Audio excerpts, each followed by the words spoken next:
Mes très chers messagers, bonjour et bienvenue sur Génération Dynamique. Je suis ravi de vous accueillir aujourd'hui dans cette troisième partie d'analyse dans laquelle nous allons voir la nuance qui semble révéler, comme l'a indiqué le professeur Albert Ondorosa, que le coup d'État semblait prévu de longue date et nous finirons par les perspectives à venir. Dans la première analyse, nous avions vu les coulisses du pouvoir avec le général Brisco Oligui et Pascaline Bongo. Dans le deuxième épisode, nous avons vu la chute de Frédéric Bongo des Blaboy et l'arrivée du général Brisco Oligui dans les cercles du pouvoir. Aujourd'hui, notre analyse va être divisée en trois parties. La première, c'est la nuance qui semble dévoiler que le coup d'État survenu au Gabon était prévu de longue date. Le deuxième, c'est le cas Jean Ping, Pascaline et le coup d'État. Et le troisième, ce sont les perspectives géopolitiques à venir, notamment nord-est et sud-est. Mais commençons d'abord par le premier point. Quelle est la différence entre alternance et transition ? Transition et alternance sont deux termes identiques qui signifient à peu près la même chose, mais leur sens profond diffère.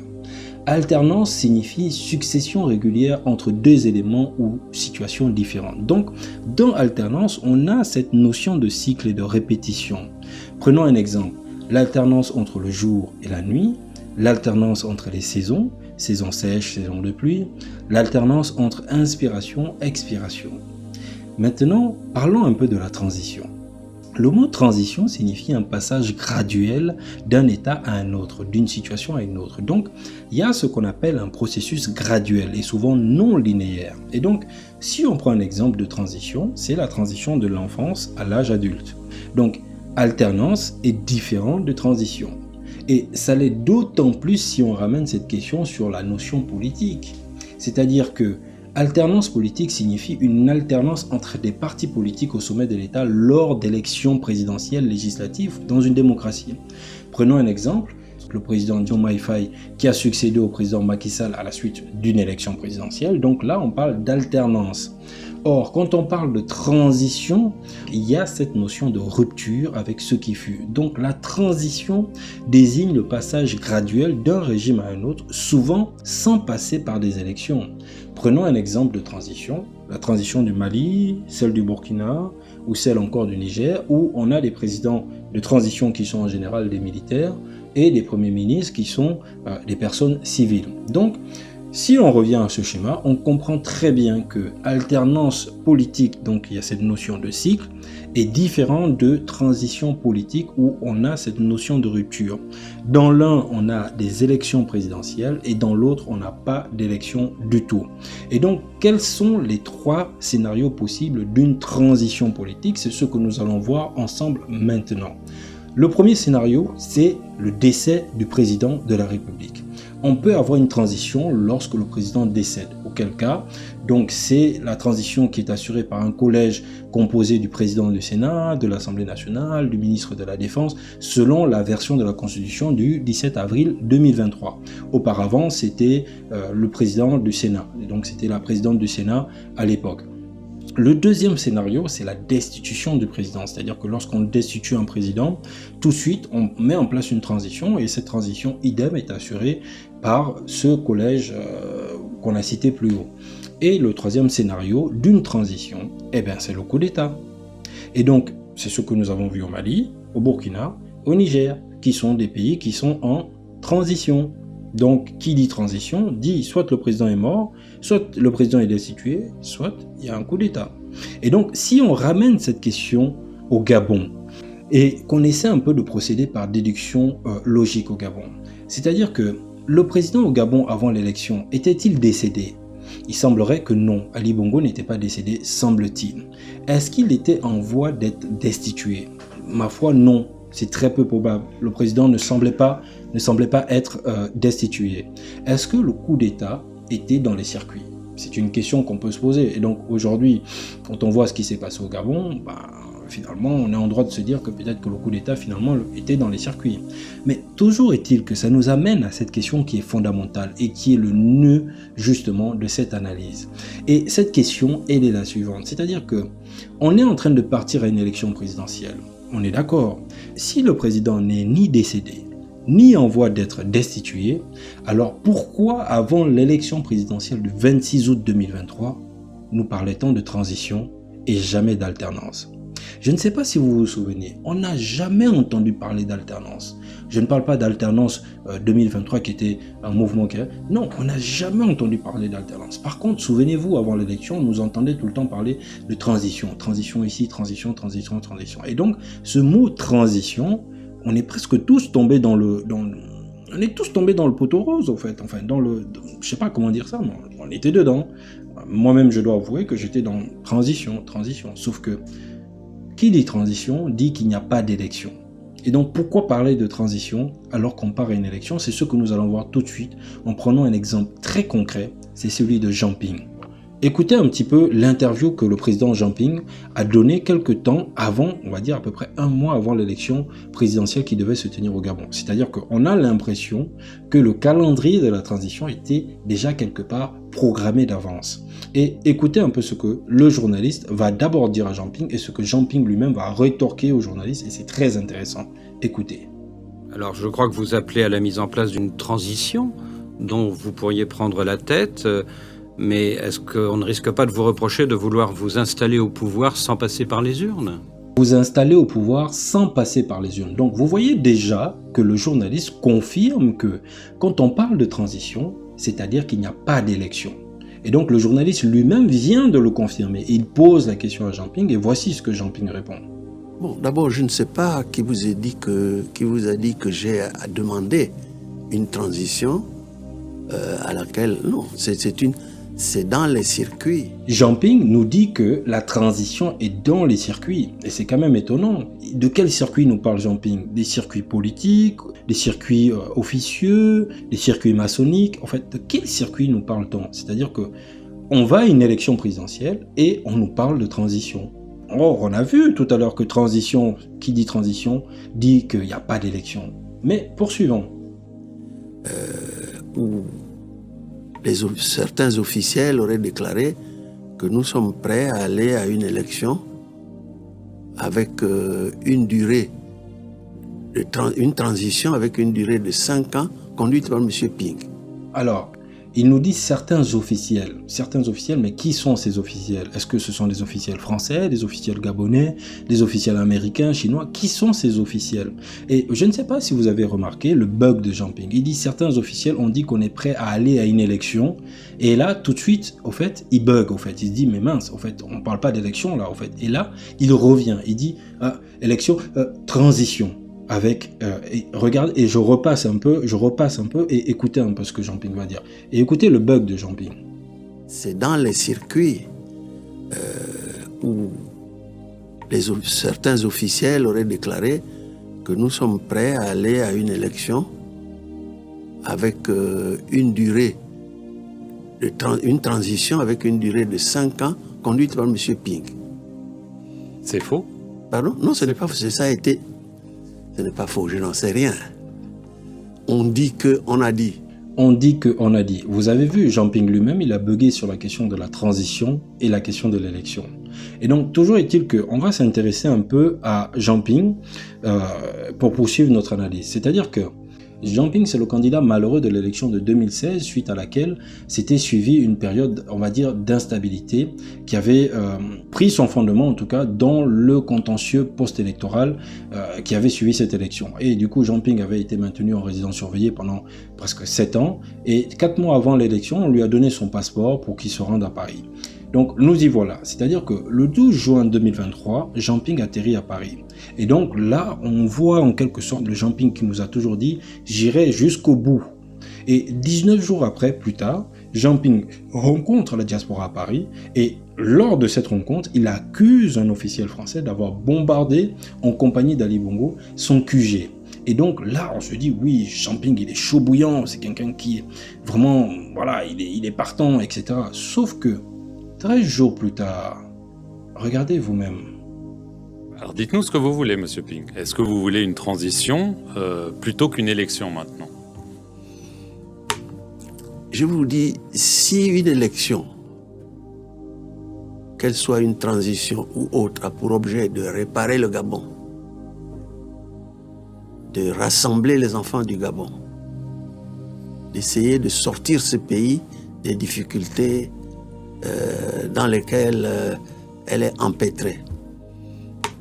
je ne vois pas pourquoi je refuserais.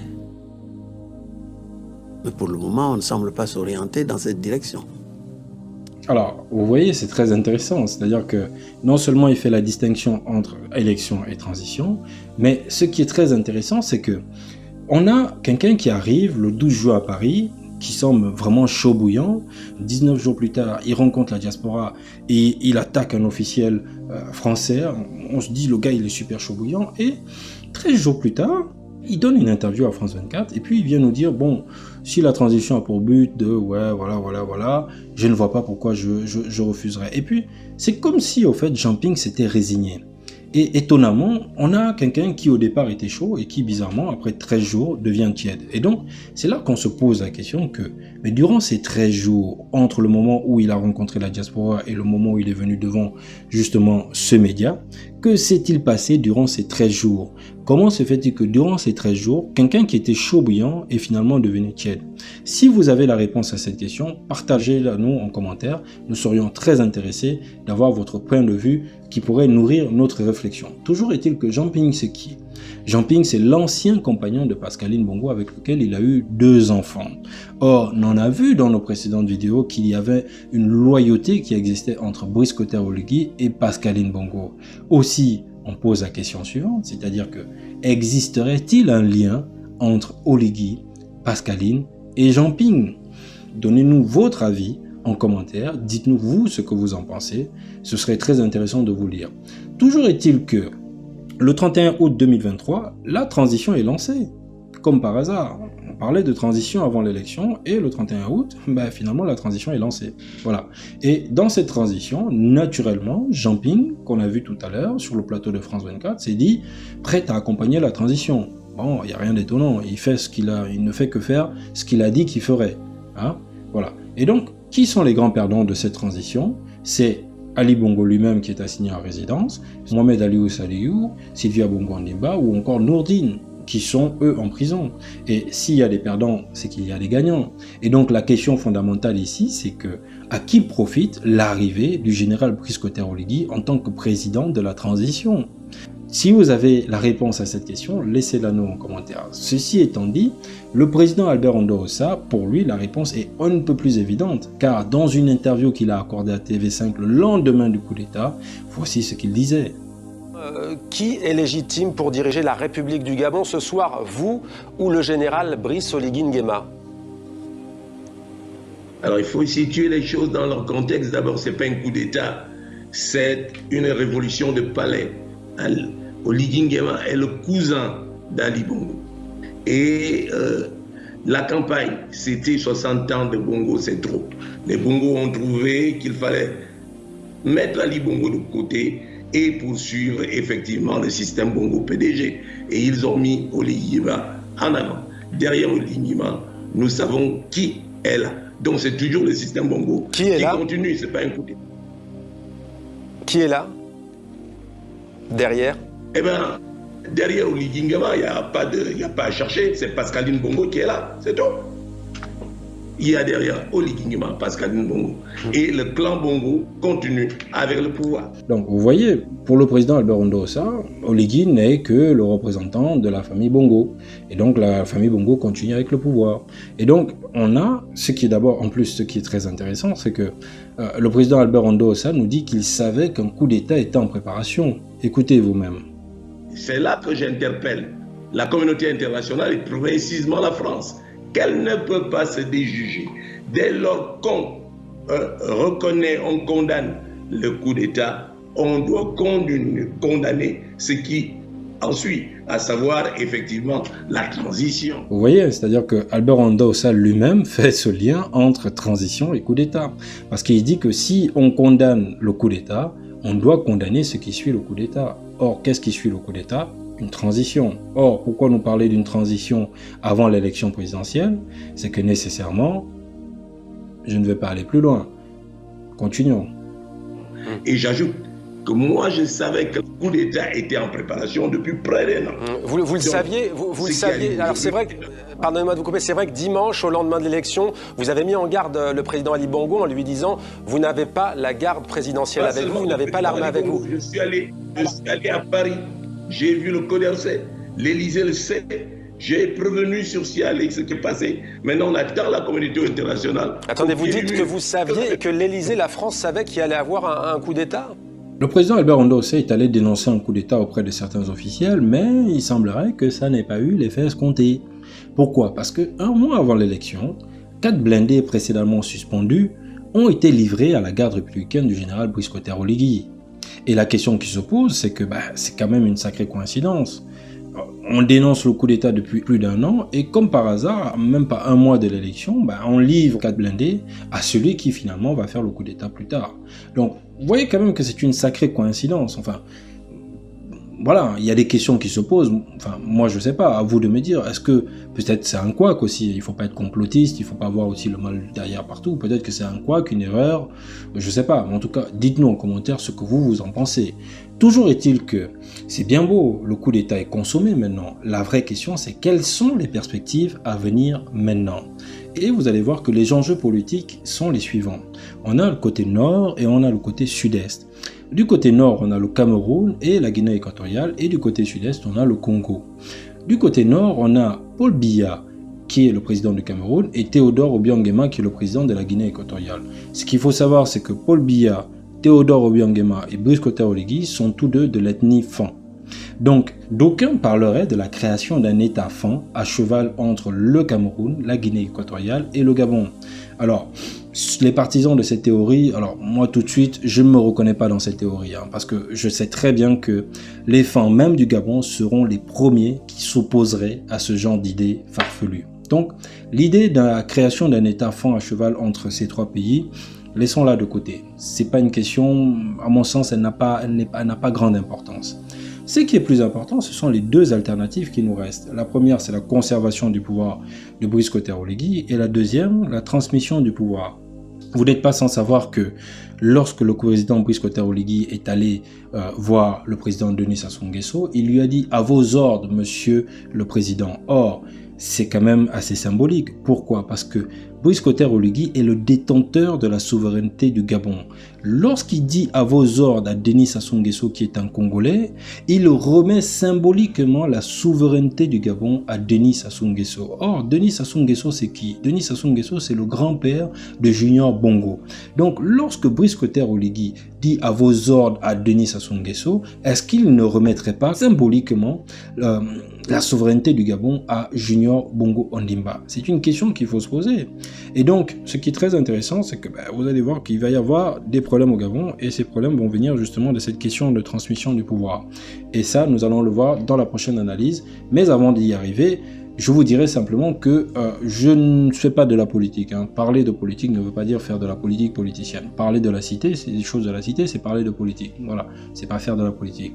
En conclusion, nous avons vu la nuance qui semble dévoiler que le coup d'État était prévu de longue date. Nous avons vu que l'alternance, c'est pas la transition, et nous avons posé la question de savoir pourquoi, avant une élection présidentielle, nous parlons de transition plutôt que de nous parler d'alternance. Or, il s'est avéré que finalement, la transition a eu lieu le 31 août 2023, chose qui est quand même assez étonnante. Donc, le deuxième point que nous avons vu, c'est le cas Jean Ping, Pascaline et le coup d'État. Et le troisième, ce sont les perspectives à venir.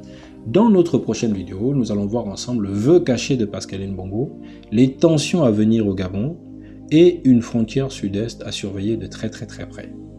Nous sommes arrivés à la fin de cette analyse, nous vous remercions de l'avoir suivi, nous tenons à vous remercier parce que vous êtes très nombreux, vous êtes des étudiants, vous êtes des chercheurs, vous êtes des PDG d'entreprises et vous êtes vraiment... C'est fascinant de voir comment la communauté gabonaise s'est réunie autour de ces vidéos que nous faisons petit à petit. Et je tiens quand même à vous remercier et à vous dire, voilà, que Dieu vous bénisse en tout cas, que Dieu vous bénisse et que Dieu bénisse le Gabon. Je vous dis merci et à très bientôt.